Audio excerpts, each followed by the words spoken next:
మెతుషెలను కనెను. హానోకు మెతుషెలను కనిన తర్వాత 300 ఏళ్ళు దేవునితో నడుచుచు కుమారులను కుమార్తెలను కనెను. హానోకు దినములన్నీయును 365 ఏళ్ళు. హానోకు దేవునితో నడిచిన తర్వాత దేవుడు అతన్ని తీసుకుని పోయాను కనుక అతడు లేకపోయాను. ప్రార్థన చేసుకుందాము. కళ్ళు మూసుకునండి. పరిశుద్ధమైన తండ్రి, మీ ఘనమైనటువంటి పరిశుద్ధమైన నామమును బట్టి మీ వందనములు స్తోత్రాలు చెల్లించుకుంటున్నాం ప్రభా. మరి పేర్చేలో యొక్క దినము నాయన తండ్రి మమ్మల్ని మీరు సమావేశపరిచి నాయన ప్రభా మరి మిమ్మల్ని ఆరాధించడానికి నాయన తండ్రి మిమ్మల్ని సేవించడానికి ఇచ్చినటువంటి అవకాశాన్ని బట్టి మీ వందనములు స్తోత్రాలు చెల్లించుకుంటున్నాం. ఎక్కడైతే ఇద్దరు ముగ్గురు కూడి నా నామమును ప్రార్థన చేస్తారో మరి వారి మధ్యన నేను ఉంటానని సెలవిచ్చినటువంటి దేవుడు నాయన తండ్రి, ఆ కారణం బట్టి తండ్రి ఈ యొక్క స్థలంలో నీవు ఉన్నావని, నీవు మాతో మాట్లాడుతూ ఉన్నావని నాయన తండ్రి ఈ యొక్క వాక్యాన్ని బట్టి గ్రహించిన వారమై మిమ్మల్ని ఆరాధిస్తూ ఉంటున్నాం. తిరిగి ఆరాధన వర్తమానం ద్వారా నీవు నాతో నాయన నీవు మాట్లాడుతూ వచ్చినటువంటి దేవుడు. అయితే యథార్థముగా ఆరాధించేవారు ఆత్మతోనూ సత్యముతోనూ ఆరాధించాలని నీవు కోరావు. అట్టివారే కావాలని కోరినటువంటి దేవుడు. ప్రభా నన్ను నీవు యథార్థమైనటువంటి రీతిలో నాయన నేను ఆరాధించాలని కోరినటువంటి దేవుడు. ఆ రీతిగా ప్రభా నన్ను మీరు సిద్ధపరుస్తూ వచ్చావు ప్రభా. నా యొక్క నాయన మరి ప్రవర్తన అంతట్లో నాయన తండ్రి నీ యొక్క ప్రియకుమారుని చూసినప్పుడు నాయన తండ్రి నీ ప్రియకుమారుడు పక్షంగా ఈయన నా ప్రియకుమారుడు, ఈయన యందు నేను ఆనందించున్నాను సెలవిచ్చినటువంటి రీతిగా ఆ రీతిగా తండ్రి నా యొక్క ప్రవర్తన ద్వారా, నా యొక్క మాటల ద్వారా, నా యొక్క జీవితం ద్వారా, నా యొక్క సాక్ష్యం ద్వారా నాయన నేను ఇంకనూ నిన్ను నాయన ఆనందింప చేసేటువంటి రీతిలో నాయన నన్ను నీవు ఉంచవలసిందిగా ప్రార్థన చేసుకుంటున్నావు. నీ యొక్క రక్త మాంసంలోనికి మేము ప్రవేశించకపోవడం నీ యొక్క నాయన తండ్రి చదువుకునే వాక్య భాగముల ద్వారా నాయన మీరు మాతో మాట్లాడవలసిందిగా ఈ నామములు విజ్ఞాపన చేసుకుంటూ యేసు క్రీస్తు వారి యొక్క ఘనమైనటువంటి నామములో స్తుతించి ప్రార్థించి ప్రతిమా వేడుకుంటున్నాం తండ్రి. ఆమేన్.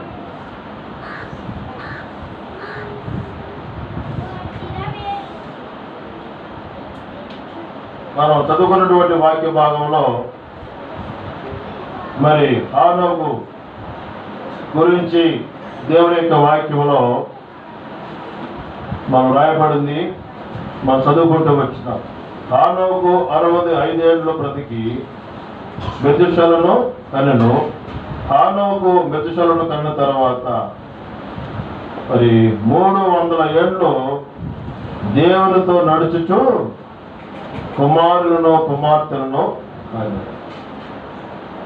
కాబట్టి ఇక్కడ హానోకు గురించి వాక్యంలో మనం గమనించినప్పుడు మరి తన యొక్క బ్రతుకు గురించి, తన యొక్క జీవితంలో తన యొక్క నడక గురించి వాక్యంలో మనం చూస్తూ ఉన్నాము. తాను మొత్తం మీద తాను బ్రతికినటువంటి దినాల గురించి మనం గమనించినప్పుడు మరి హానోకు దినములన్నీ కూడా 365 ఏళ్ళు. 365 ఏళ్ళు బ్రతికినాడు. మరి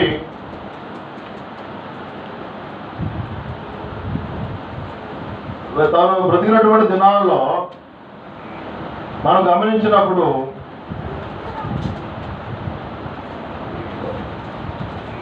300 ఏళ్ళు దేవునితో నడుచుచు కుమారులను కుమార్తెలను ఆయన కడుతూ ఆయన కన్నాడు.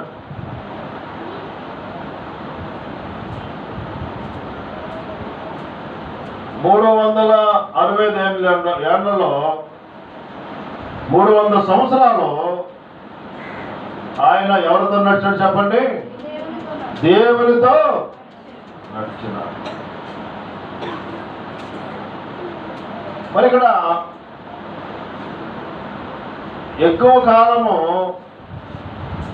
దేవునితో నడిచినాడు.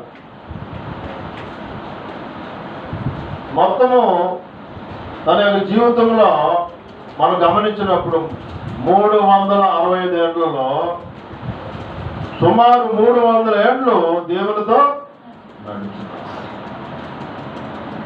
ప్రభు యొక్క బల యొద్దకు మనం ఎంత ఉన్నాము? ప్రభు యొక్క శరీరములో రక్తములో మరి పాలు పంపులు తీసుకోవడానికి సిద్ధపడుతున్నటువంటి నీవు నేను కూడా దేవునితో ఏ రీతిగా మనం నడుచుకుంటూ వెళ్తా ఉన్నాము? అది ప్రశ్న.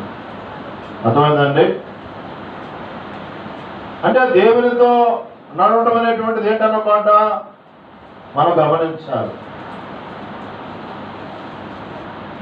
దేవునితో నడవడము, దేవుని వెంబడించడము, దేవునితో సహవాసము చేయటము అనేటువంటిది మనం గమనించవలసిన వారిగా మనం ఉంటూ ఉన్నాం. దేవునితో నడవడం అనేటువంటిది మనము గమనించినప్పుడు దాని యొక్క అర్థం ఏంటన్నమాట? దేవుని యొక్క వాక్యము ఏ రీతిగా అయితే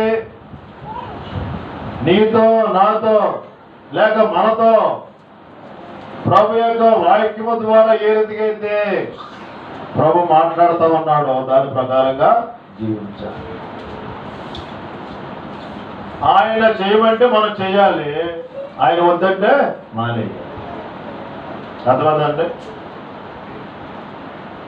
ఒకప్పుడు ప్రభు చేయమంటాడు, ఒకప్పుడు వద్దంటాడు ఆయన. ఆ విషయాలన్నీ కూడా మనం ఎరిగి ముందుకి మన యొక్క సేవను మనము దేవుని యొక్క సేవను మనము చేసేవారుగా మనకి తోచినటువంటి దాని ప్రకారంగా చేయడానికి వాక్యము ఒప్పుకోరు.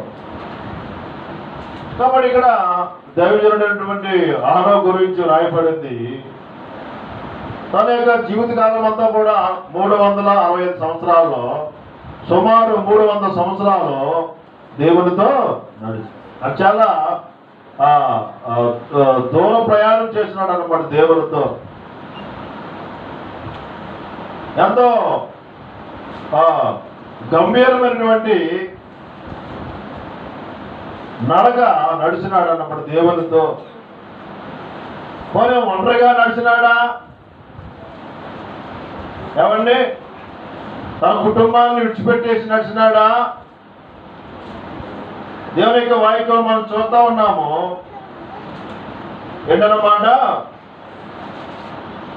22వ వచనంలో మనం చూస్తాం. ఆనోకు మృతుశరుడు కన్న తరువాత 300 ఏళ్ళు దేవునితో నడుచుచు కుమార్తెలను కనెను. తన కుటుంబాన్ని పోషించుకుంటూ, తన బిడ్డల్ని పోషించుకుంటూ, తన సంసారాన్ని తను కాపాడుకుంటూ ఆయన దేవునితో నడిచినాడు. కుటుంబాన్ని విడిచిపెట్టలేదు, తన భార్యను విడిచిపెట్టలేదు, తన బిడ్డను విడిచిపెట్టలేదు. అర్థమైందండి? ఏం చేసినాడు అన్నమాట? తన బిడ్డలతో తన భార్యతో కలిసి దేవునిని వెంబడించినాడు. ఎంతో బాధ్యత గుర్తించినటువంటి వ్యక్తి ఆనోకు. దేవునికి బిడ్డలుగా నీవు నేను కూడా మన యొక్క బాధ్యత ఏంటో మనము ఎరగాలి. అర్థమైందండి? మన యొక్క బాధ్యతను మనం ఎరగాలి.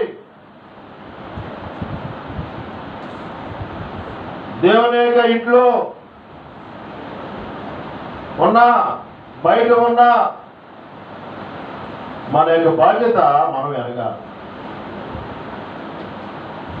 ఎంతో సుదీర్ఘమైనటువంటి ఈ యొక్క ప్రయాణంలో దేవునిని వెంబడించినటువంటి సందర్భంలో ఆనోకు గారికి సాధ్యమైందన్నమాట.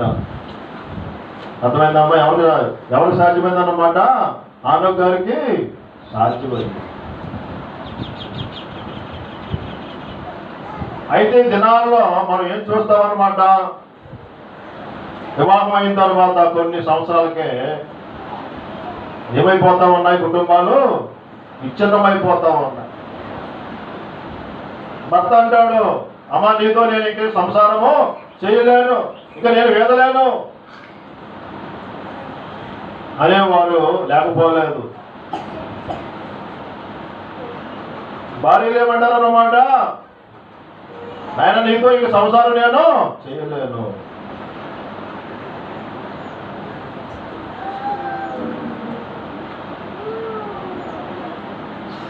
ఈనాడు నీకు నాకు అప్పగించినటువంటి కుటుంబం కానీ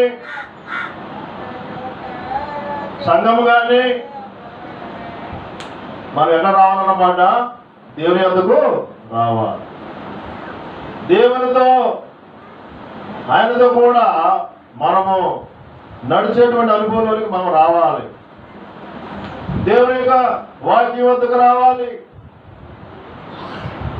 దేవునితో ఏ రీతిగా నడవాలో ఆనోకు ఆయన నేర్చుకోగలిగినాడు. ప్రియమైనటువంటి దేవునికి బిడ్డలారా, ఈ లోకంలో సంచరిస్తున్నటువంటి నీవు నేను కూడా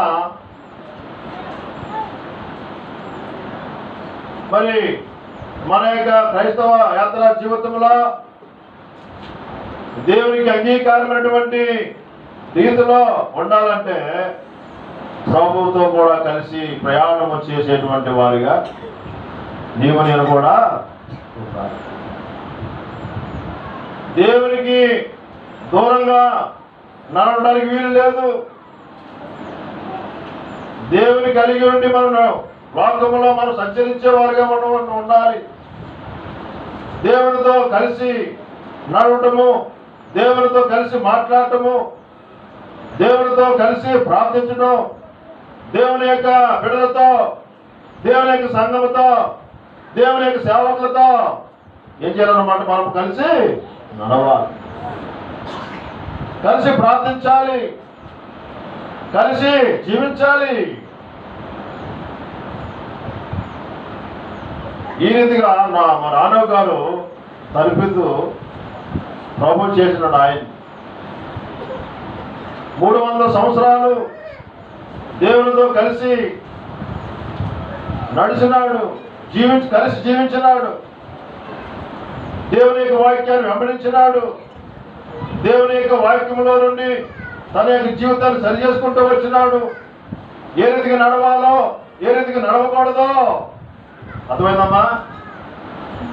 ఆయనతో నడిచేటువంటి సందర్భంలో కూడా మనం గమనించినప్పుడు ఏ రీతిగా ఈ లోకములో నడవకూడదో, ఏ రీతిగా ఉండకూడదో అని కూడా మనము వాక్యములో నుండి మనం గమనించుకోవచ్చు. వాక్యములో మనం గమనించినప్పుడు కీర్తన గ్రంథము మొదటి కీర్తన మొదటి వచనంలో రాయబడింది, దుష్టుల ఆలోచన చొప్పున. అర్థమైందమ్మా? మరి ఎవరి ఆలోచన తీసుకోవాలన్నమాట? 32వ దావీదు కీర్తన 8వ వచనంలో ఎవరి ఆలోచన మనం తీసుకోవాలి? కీర్తన 32 8వ వచనం.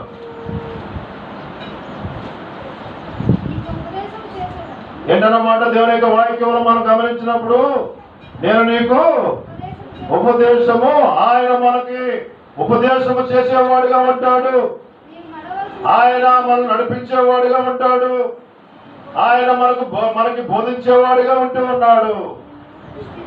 ఏంటమ్మా? చూద్దాం చేసి నేను కూడా చేస్తాను. చదవమ్మా. దేవుని యొక్క వాక్యంలో మనం గమనించినప్పుడు దావీదు కీర్తన 32 8వ వచనంలో మనం గమనించినప్పుడు, నీకు ఉపదేశము చేసేదను, ఆయన మనకు ఉపదేశము చేసేవాడుగా ఉంటాడు, ఆయన మనకి బోధించేవాడుగా ఉంటాడు. ప్రియమైనటువంటి సహోదరుడా, దేవుని యొక్క ఉపదేశమునకు మనం అవకాశం ఇవ్వగలుగుతూ ఉన్నామా? ఆయనకి ప్రాధాన్యత మనం ఇవ్వగలుగుతా ఉన్నామా? దేవుని యొక్క వాక్యములు మనం గమనించినప్పుడు, నీకు ఉపదేశము చేసేదను, నీవు నడవలసిన మార్గమును నీకు ఆయన మనకు బోధించేవాడు, ఆయన మనకు ఉపదేశించేవాడు. రెండోది, ఆయన మనకు బోధించేవాడు. ఆయన బాధకి మనము ఆయన యొక్క బాధ నీవు నేను కూడా వినవలసినటువంటి వారిగా మనం ఉంటూ ఉన్నాం. మూడోది, నీ మీద దృష్టి ఉంచి ఏంటన్నమాట, నీకు నాకు కూడా ఆయన ఏం చెప్తా ఉన్నాడు అన్నమాట,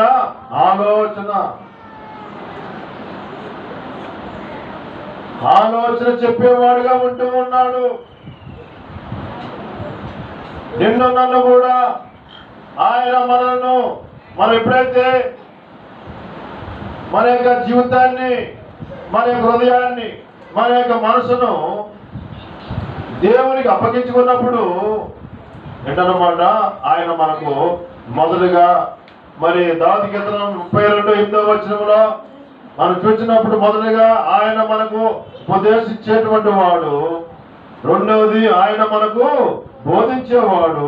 మూడవది, మనకి ఆలోచన చెప్పేటువంటి వాడు. ఏ రీతిగా నడవాలి, ఏ రీతిగా నడవకూడదు, ఏ రీతిగా ఈ లోకంలో జీవించాలి, ఏ రీతిగా దేవుని యొక్క మందిరంలో మనం ఉండాలి, ఏ రీతిగా దేవుని యొక్క మందిరంలో చేరి ప్రార్థించాలి, ఏ రీతిగా ఆరాధించాలి, ఏ రీతిగా సేవ చేయాలి అన్నీ కూడా ఆయన మనకు నేర్పేటువంటి వాడు. దేవుని యొక్క పాదాలను మనం పట్టుకోవాలి. దేవుని యొక్క వాక్యాలు వచ్చినప్పుడు, దేవుని యొక్క సన్నిధి వచ్చినప్పుడు ఆయన మనకి సమస్తం కూడా మనకి బోధించేవాడుగా ఉంటూ ఉన్నాడు. కాబట్టి ఈ రీతిగా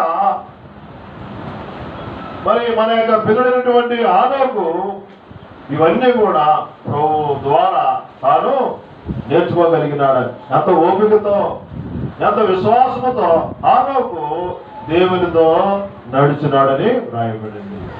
అదే సాక్ష్యము నీ ద్వారా, నా ద్వారా కూడా ఆయన వినాలని ఆయన ఇష్టపడతా ఉన్నాడు. శ్రీమటువంటి సహోదరి సహోదరుడా,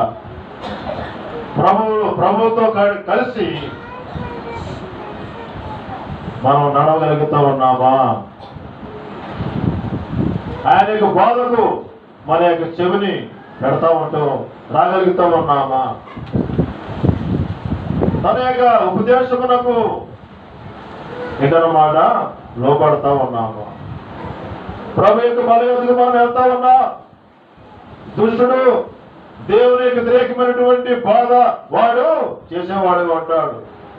ప్రభు ఎప్పుడైతే ఆదామవ్వకి ఆ యొక్క ఏదైనా తోటలో ఉన్నటువంటి ఆ యొక్క పంటను మీరు తినకూడదు, మీరు తినమన నిత్యముగా చనిపోతామని చెప్పినప్పుడు సాతాను ఏం చేశాడు అన్నమాట, మీరు చావనే చావు అంటే సాతాను ఏం చేస్తుందన్నమాట, మనకి వ్యతిరేకమైనటువంటి బాధ వాడు బోధించేవాడుగా ఉంటాడు.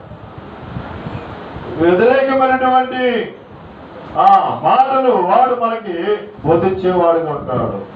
అయితే అవ్వ ఏం చేసిందన్నమాట, అవ్వే కాదు, ఈనాడు నీవు నేను కూడా మోసపోయేటువంటి దినాల్లో మనం ఉంటూ. అయితే వాక్యంలో మనం చూస్తా ఉన్నాం, మోసపోకుడు దేవుడు వెక్కిరింపబడు, ఏమి విత్తున ఆ పంటనే మనము కోసేవాడు. ఈ లోకంలో మనము దేన్నైతే మనం విత్తుతామో ఆ పంటనే దేవుడు మనకి ఇచ్చేవాడు. మంచి అనేటువంటి దాన్ని మనం విత్తినప్పుడు ఆ మంచి మనకి సహాయం చేసేదిగా. అదే కాకుండా చెడ్డదాన్ని మనం విత్తినామనుకోండి, చెడ్డ ఫలములు. అయితే దేవుని యొక్క ఉద్దేశం ఏంటన్నమాట, యోహాను సువార్త, దేవుని యొక్క ఉద్దేశము, దేవుని యొక్క తలంపు, దేవుని యొక్క ఆలోచన, దేవుని యొక్క చిత్తము నీ పక్షంగా నా పక్షంగా దేవుని యొక్క వాక్యములో కనుక మనం గమనించినప్పుడు యోహాను సువార్త 15వ అధ్యాయము మొదటి వచనములో మనం గమనించినట్లయితే, నేను నిజమైన ద్రాక్షవల్లిని, నా తండ్రి వ్యవసాయకుడు. ఇక్కడ అంటా ఉన్నాడు ప్రభు. ఆయన మరి యోహాను సువార్త 15వ అధ్యాయము మొదటి వచనములు మనం గమనించినప్పుడు ప్రభు తను తాను ప్రత్యక్షపరచుకుంటూ ఆయన గురించి రాయబడిన విషయాలు మనం గమనించినప్పుడు, నేను నిజమైన ద్రాక్షవల్లిని, నా తండ్రి వ్యవసాయకుడు, నాలో ఫలింపని ప్రతి తీగను ఆయన తీసి పారవేయును, ఫలించు ప్రతి తీగ ఏంటన్నమాట మరి ఎక్కువగా మనము దేవునికి అంగీకారమైనటువంటి ఫలాలు, దేవునికి మరి అంగీకారమైనటువంటి ఫలాలు నీ నుండి నా నుండి కూడా మరి ఆయన ఆశిస్తూ ఉన్నాడు. అయితే మనం చేయవలసినటువంటి పని ఏంటన్నమాట, నాలో ఫలింపని ప్రతి తీగ ఆయన తీసి పారవేయను, ఫలించు ప్రతి తీగ మరి ఎక్కువగా ఫలింపవలని దానిలోని పనికిరాని తీగలను తీసివేయను. 3వ వచనమును గమనించండి. నేను మీతో చెప్పిన మాటను బట్టి మీరు ఇప్పుడు పవిత్రులై ఉన్నారు. 4వ వచనం గమనించండి. నా యందు నిలిచి ఉండి మీ యందు నేను నిలిచి ఉందును. తీగే ద్రాక్షవల్లిలో నిలిచి ఉంటేనే గాని తనంతటా తాను ఎలాగూ ఫలింపదో అలాగే ఏంటన్నమాట, అలాగే నా యందు నిలిచి ఉంటేనే గాని మీరును. కాబట్టి మనం దేవునికి అంగీకారమైనటువంటి ఫలాలు మనం తీసుకురావాలంటే మనము చేయటువంటి పని ఏంటన్నమాట, ఆయన యందు నీవు నేను ఉన్నామా లేదా అనేటువంటిది పరిశీలన. ప్రభు అంటా ఉన్నాడు, నాకు వేరుగా ఉండి మీరేమియు ఫలింపండి. ఆ తర్వాత వచనములు 5వ వచనములు అంటా ఉన్నాడు, ఆ ద్రాక్షవల్లిని నేను, తీగల మీరు, ఎవడు నా యందు నిలిచి ఉండునో, నేను ఎవరి యందును నిలిచి ఉండునో వాడు బహుగా ఫలించును, నాకు వేరుగా ఉండి మీరేమియో. కాబట్టి ప్రభునందు ప్రియమైనటువంటి దేవుని యొక్క బిడ్డలారా, చదువుకోవడానికి చాలా సులువుగా కనపడవచ్చు, కానీ ఆచరణలో పెట్టినప్పుడు అది అర్థమవుతుంది అనమాట. ఏంటి ఆచరణలో మనము పెట్టాలి. ప్రభావం ఉన్నాడు ఇక్కడ, ద్రాక్షవల్లిని నేను, తీగలు మీరు, ఎవడు నా యందు నిలిచి దేవుని యందు మనము నిలిచినటువంటి అనుభవంలో మనం ఉంటూ ఉన్నామా? దేవునితో కలిసి దేవుని యొక్క వాక్యములో, దేవునికి ప్రార్థించే సందర్భంలో, దేవుని వెంబడించే సందర్భంలో, ఆయనతో అంటగట్టబడినటువంటి అనుభవంలో మనం కొనసాగించబడతా ఉన్నాము. మొదటి వచనంలో మనం చూస్తా వచ్చినాము, నేను నిజమైన ద్రాక్షవల్లిని, నా తండ్రి వ్యవసాయకుడు, నాలో ఫలింపని ప్రతి తీగ. అంటే మనలో ఏదైతే పనికిరానటువంటి తీగే, పనికిరానటువంటి కార్యాలు, పనికిరానటువంటి ఆలోచనలు, అర్థమవుతామా, దేవునికి అంగీకారం కానటువంటి ఆలోచనలు అన్నీ కూడా ఆయన తీసివేయాలని ఇష్టపడుతూ ఉంటూ ఉన్నారు. దేవునికి అంగీకారం కానటువంటి ఆలోచనలు, దేవునికి అంగీకారం కానటువంటి పనులు ఇవి కూడా ఉండడానికి వీలు లేదు. అదే వాక్యాన్ని మనం చూస్తా ఉన్నాము. 2వ వచనంలో మనం గమనించినప్పుడు, ఫలించు ప్రతి తీగ మరి ఎక్కువగా ఫలింపవలెను, దానిలోని పనికిరాని తీగలను తీసి. ఆయనకి ఎప్పుడైతే మనము సరెండర్ అవుతామో, ఎప్పుడైతే దేవునికి మన యొక్క హృదయాన్ని, మన మనస్సును, ఆత్మానుసారమైనటువంటి మనస్సును దేవునికి సజీవ యాగముగా మనము సమర్పించుకున్నప్పుడు ఆయనకి ఇష్టము కానటువంటి పనులు, ఆయనకి ఇష్టము కానటువంటి తలంపులు, ఆయనకి ఇష్టము కానటువంటి కార్యాలు ఏమైనా ఉన్నా కూడా అవన్నీ కూడా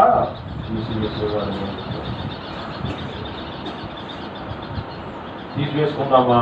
దేవుడి సహోదరి సహోదరుడు, దేవునికి అంగీకారము కానటువంటి ఏదైతే ఉంటుందో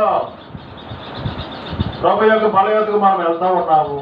ప్రభు నీకు అంగీకారం కానటువంటి ఏదైనా నాలో ఉన్నదేమో, అది తలంపు అవ్వచ్చు, కార్యం అవ్వచ్చు, మరి ఇదేనా అవ్వచ్చు. కాబట్టి మన నుండి ఆయన ఆశించేటువంటిది మనం గమనించినప్పుడు ఇక్కడ అంటా ఉన్నాడు. కొంత వచ్చేసి 7వ వచనమా, నా యందు మీరును మీ యందు నా మాటలను నిలిచి ఎడలా మీకేది ఇష్టమో అడుగుడు, అది మీకు అనుగ్రహపడును.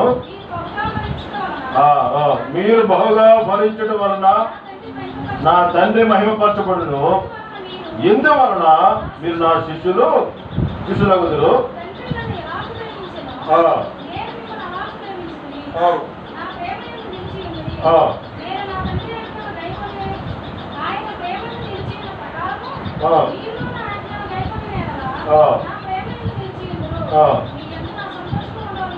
పదకొండవ వచనం గమనించండి.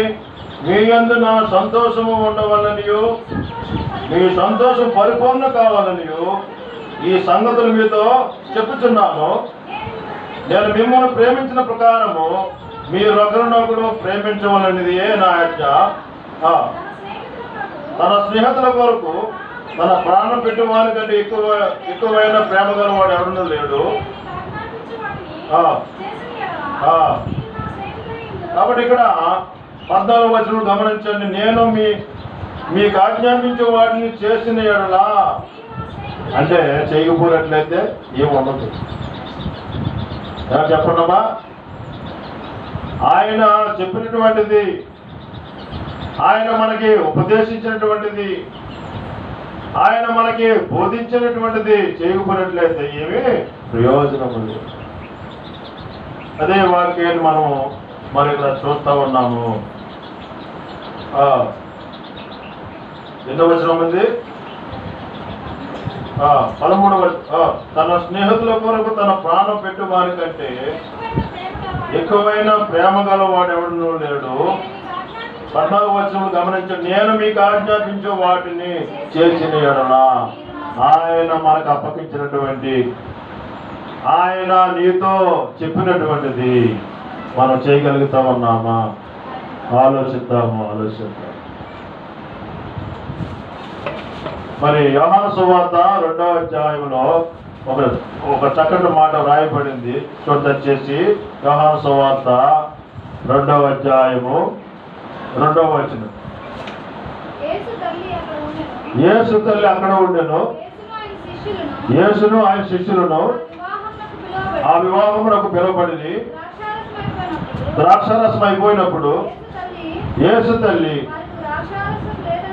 వారికి ద్రాక్షారసం లేదని వారితో ఆయనతో చెప్పగా, యేసు ఆమెతో, అమ్మా నాతో నీకేం పని, నా సమయం ఇంకనూ రాలేదను. వెంటనే ఏకహితనప్పుడు వెంటనే పరిచారకులు చూచి ఏమంటా ఉందన్నమాట ఆమె, ఆయన మీతో చెప్పినది ఎంత అద్భుతమైనటువంటి మాట గమనించండి. యేసుక్రీస్తు ప్రభువారి యొక్క తల్లి కంగారు పడింది. అక్కడ జరుగుతున్నటువంటి మరి ఆ యొక్క వివాహంలో ద్రాక్షరసం అయిపోయింది. యేసుక్రీస్తు ప్రభువారి యొక్క తల్లి ఆందోళన పడి వెంటనే యేసుక్రీస్తు ప్రభువారి ఎద్దకు వెళ్ళి, నాయన అక్కడ ద్రాక్షరసం అయిపోయింది, ఎంతో తొందర అవుతా ఉంది, ఎంతో కష్టమవుతా ఉంది నాయన అని అక్కడ యేసుక్రీస్తు ప్రభు దగ్గరికి మరి వెళ్ళి మాట్లాడుతున్న సందర్భంలో ప్రభు ఏమన్నాడు అన్నమాట, అమ్మ నా సమయము ఇంకా రాలేదు, అమ్మ నాతో నీకేం పని అని ప్రభు అడిగినాడు. వెంటనే తల్లి ఏం చేసిందని అన్నమాట, తిరుగుబాటు చేసిందా? అమ్మా కుమారుడే కదా, అయినా కూడా యేసుక్రీస్తు ప్రభు వారి యొక్క మాటకి ఆమె మరి విధేయత చూపించి దేవుని యొక్క కార్యాలు మన పక్షంగా ఆయన చేయాలంటే దేవుని యొక్క వాక్యమునకు మనము విధేయత చూపించకుండా దేవుని యొక్క కార్యాలు మనము చూడాలి. వెంటనే యేసుక్రీస్తు ప్రభువు యొక్క తల్లి మరియా అక్కడ ఉన్నటువంటి పరిచారకులను చూచి ఆయన మీతో చెప్పినది ఆ వాక్యాన్ని మనం నెరవేర్చగలుగుతా ఉన్నాము. ఇటువంటి సహోదరి సహోదరులుగా ఆయన చెప్పినటువంటిది, ఆయన ఉపదేశించినటువంటిది, ఆయన బోధించినటువంటిది మనము చెయ్యాలి తప్ప మనకి ఇదన్నమాట మనకున్నటువంటి జ్ఞానం బట్టి కానీ మనకున్నటువంటి ఆలోచన బట్టి కానీ చేయడానికి మీరు ఆయన మీతో చెప్తున్నది. ఎప్పుడైతే మరియా అక్కడ ఉన్నటువంటి పరిచారకులకు చెప్పిందో వాళ్ళు కూడా ఏం చేసినారన్నమాట, యేసుక్రీస్తు ప్రభువు యొక్క తల్లి యొక్క మాట వారు విన్నారు. అర్థమైందండి? యేసుక్రీస్తు ప్రభువు యొక్క తల్లి యొక్క మాట వారు విన్నారు, లోబడ్డారు, విధేయత చూపించారు. యేసుక్రీస్తు ప్రభు చెప్పలేదు కదా మేము ఎందుకు చేయాలని వాళ్ళు అనుకున్నారా? అనుకోలేదు. వెంటనే విధేయత చూపించారు.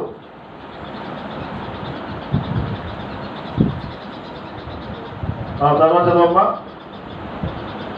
అప్పుడు ఏం జరిగింది?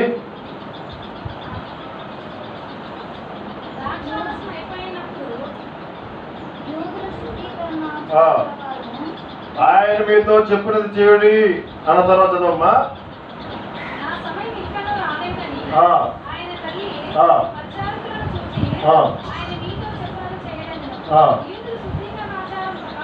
యూదుల శుద్ధీకరణాచార ప్రకారము 2-3 తూములు పట్టు 6 రాతి బాణులు అక్కడ ఉంచబడి ఉండును.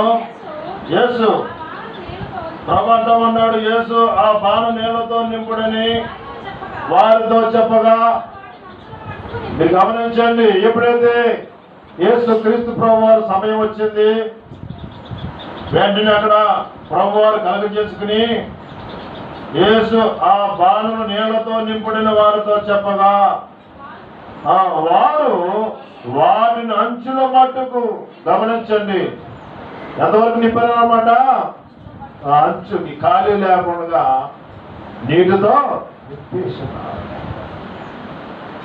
నీరు దేనికి సాదృశ్యం అన్నమాట? చెప్పండి, దేనికి సాదృశ్యం? నీరు అనేటువంటిది దేవుని యొక్క వాక్యమునకు సాదృశ్యం. కాబట్టి అలానే మన యొక్క హృదయంలో కూడా వాక్యమైనటువంటి నీటిని మనము ఏం చేసుకోవాలి? నింపుకోవాలి. మన యొక్క హృదయంలో, మన యొక్క బ్రతుకులో, మన యొక్క జీవితంలో దేవుని యొక్క వాక్యమైనటువంటి నీటిని మనము ఎంతవరకు? హృదయపూర్వకంగా అంచుల మట్టుకు వాళ్ళు ఏం చేసినారన్నమాట, నీటిని నింపేస్తున్నారు. అలాగే మన యొక్క హృదయంలో దేవుని యొక్క వాక్యాన్ని నిండుగా నింపుకున్నప్పుడు దేవుని యొక్క కార్యాలు మన జీవితంలో ఆయన జరిగించేటువంటి వాడుగా ఉంటూ ఉన్నాడు. కాబట్టి దేవుని యొక్క వాక్యంలోనికి వచ్చినప్పుడు యోహాను సువార్త 15వ అధ్యాయం 13వ వచనంలో మనం ఆగినాను. చూడండి, వచ్చేసి మనం ముగించేసుకుందాము. అక్కడ ఏం జరిగింది? 14వ వచనంలో, నేను మీకు ఆజ్ఞాపించు వాటిని చేసిన యెడల మీరు నా స్నేహితులైందరు. 15 వచనంలో, దాసుడు తన యజమానుడు చే దానిని ఎరగడు కనుక ఇక మిమ్మల్ని దాసులను పిలవక స్నేహితులని పిలుచుతున్నాను. ఎందుకనగా నేను నా తండ్రి వలన విన్న సంగతులన్నింటినీ మీకు తెలియజేయదని. 16వ వచనంలో, మీరు నన్ను ఏర్పరచుకోలేదు. ఇక్కడ ఏమంటా ఉన్నాడు అన్నమాట. గమనించండి, మీరు నన్ను ఏర్పాటు చేసుకోలేదు కానీ మీరు నా పేరట తండ్రిని ఏమడుగుదురు అది ఆయన మీకు అనుగ్రహించినట్లు మీరు వెళ్ళి ఫలిచుడుకును మీ ఫలము నిలిచినట్టుకును నేను మిమ్మల్ని ఏర్పరచుకొని నిర్మించుకుని. ఆయన కొరకు ఫలాలు ఫలించేటువంటి వారిగా మనం ఉండాలని దేవుని యొక్క వాక్యం ద్వారా మనం హెచ్చరికగా చేయబడతా ఉంటున్నాం. దేవుని కొరకు ప్రభు మనను ఆయన ఏర్పాటు చేసుకున్నాడంటే దేవుని కొరకే ఆత్మీయమైనటువంటి ఫలాలు తీసుకురావాలనేటువంటి ఒక మంచి ఉద్దేశంతో ప్రభు నిన్ను నన్ను కూడా ఏర్పాటు చేసుకున్నట్లు వాక్యం మనం చూస్తా ఉన్నాము. చివరిగా అక్కడ చేసి వాక్యం మనం చూస్తాం. 19వ వచనంలో, మీరు లోక సంబంధులైన ఎడల లోకము తన వారిని స్నేహించును, అయితే మీరు లోక సంబంధులు కాదు, నేను మిమ్మల్ని లోకములో నుండి ఏర్పరచుకుంటుని. అందుచేతనే కాబట్టి ప్రభు మనల్ని ఎక్కడి నుండి ఏర్పాటు చేసుకున్నాడు అన్నమాట? లోకములో నుండి ప్రభు మనల్ని ఏర్పాటు చేసుకుంటూ వచ్చినాడు. దేని కొరకు అన్నమాట? దేవుని యొక్క రాజ్యము కొరకు ప్రయాసపడాలని, దేవుని కొరకు ఆత్మీయమైనటువంటి ఫలాలు నీ నుండి నా నుండి తీసుకురావాలని ప్రభు ఆయన ఇష్టపడుతుంటుండగా మనము తీర్మానం చేసుకుని, ప్రభా నీవు లోకంలో నుండి నన్ను ఏర్పాటు చేసుకుంటూ వచ్చినావు, నీవు నా జీవితం ద్వారా ఏ ఫలాలైతే నీవు ఆశిస్తూ ఉంటూ ఉన్నావో ఆ ఫలాలు నీ కొరకు నేను ప్రయాసపడటం కొరకు నీ వద్దకు యొక్క ఆత్మీయమైనటువంటి ఫలాలు నేను ఫలించలాగిన ప్రభా నన్ను నీవు బలపరచండి, నన్ను కట్టండి, నా యొక్క సేవను స్థిరపరచండి, నన్ను బలపరచండి అని చెప్పినప్పుడు ఆయన మన యొక్క ప్రార్థన ఆయన అంగీకరించి తన యొక్క చిత్తానుసారంగా నిన్ను నన్ను కూడా ఆయన నడిపించేటువంటి వాడిగా ఉంటూ ఉన్నాడు. కాబట్టి మనం పరీక్ష చేసుకుని ప్రభు యొక్క యోగ్యమైనటువంటి పాలు పంపులు మనము తీసుకుందాం. ఆ రీతిగా ప్రభు నిన్ను నన్ను సిద్ధపరచను కాక. దయచేసి అందరూ ప్రార్థనలో ఉండండి, మోకరించండి. చిన్నపిల్లలు కూడా మోకరించండి, కళ్ళు మూసుకోండి. చిన్నపిల్లలు కూడా అటు ఇటు చూడకూడదు, కళ్ళు మూసుకుని మోకరించండి. దయచేసి చెప్పుకోవాల్సిన వాక్య వెలుగులో మనం పరీక్షించుకోవాల్సిన వారి బయటకు వచ్చినాం. కాబట్టి మరి మన జీవితం ఎట్లా ఉన్నది? మానవుల వలె దేవునితో నడిచే అనుభవంలోకి వచ్చినామా, లేదా లోకంతో నడిచే అనుభవంతో వచ్చినామా? లోకంతో ఉంటే పారవేయవలసిన వారి బయటకు వచ్చినాం, దేవుల్లో ఉంటే ఫలించే వారి బయటకు వచ్చినాం. కాబట్టి ఏ స్థితిలో ఉంటూ వచ్చినామో మనం ఒకసారి పరీక్షించుకోవాల్సిన వారి బయటకు వచ్చినాం. ఇప్పుడు దాకా ఆయన ఎందుకు ఫలించే వారిగా లేకపోతే ఈ సమయం ముందు తీర్మానించండి, నీ మాట నీ చిత్తము చేయనట్లు ఇష్టానుసారంగా జీవించినట్లు సిద్ధపరచుకోవాలి. దేవుడు నిర్మాణం చేసుకుంటాడండి, నువ్వు సహాయం చేస్తాడు.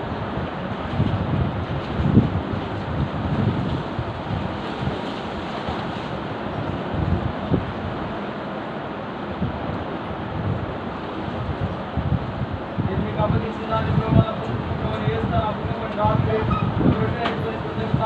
చెల్లించి దాన్ని ఇచ్చింది మీ కొరకే నా శరీరం అది జ్ఞాపకం చేసుకుని చేయడం చెప్పాను.